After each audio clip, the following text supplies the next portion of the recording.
This is Shocker. Let's talk VHS. By the late 1980s, Wes Craven was already a horror legend, thanks to A Nightmare on Elm Street from 1984, which introduced Freddy Krueger to the world and changed the landscape of slasher films. But by the time Shocker was in development, Craven was looking to break free from Freddy's shadow. He had lost creative control to the Elm Street franchise to New Line Cinema, which churned out sequel after sequel without his direct involvement. Frustrated and wanting to create a new horror icon, Craven came up with Horace Pinker, a sadistic TV-obsessed serial played by Mitch Pileggi, who would later gain fame as Skinner on The X-Files. The idea was that Pinker, much like Freddy, would be a supernatural villain, and executed who gains the ability to travel through electricity and possess people. Universal Pictures backed the film, hoping it would be the start of a new franchise. Craven went all in, aiming for something that fused supernatural horror with the Hidden style body-swapping action and Elm Street surrealism. The movie featured heavy metal elements, a staple of horror in the 80s, with a soundtrack featuring Megadeth, Alice Cooper, and Paul Stanley of Kiss. Craven originally envisioned Shocker as a much darker and bloodier film, but Universal pushed for an R rating that wouldn't be too extreme.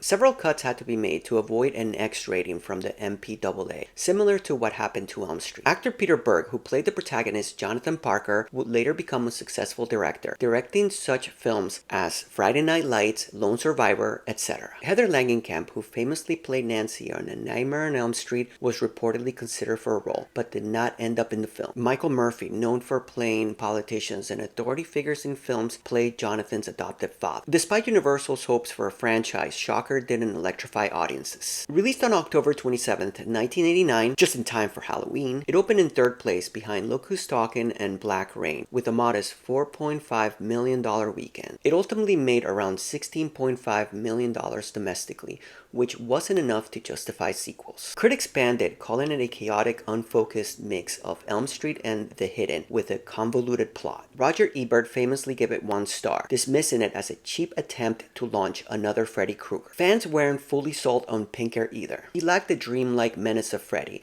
and his powers were more confusing than terrifying. While Shocker failed to start a franchise, it developed a cult following, especially among fans of late 80s horror and heavy metal soundtracks. The movie's now seen as a time capsule of the era. Cheesy, over the top, and full of wild practical effects. Craven, meanwhile, moved on. After a few more attempts to recapture Elm Street's success with The People Under the Stairs and New Nightmare, he struck gold again in 1996 with Scream, redefining horror again and cementing his legacy. Shocker remains one of Craven's weirdest films. Ambitious, flawed, and undeniably fun in its own absurd way.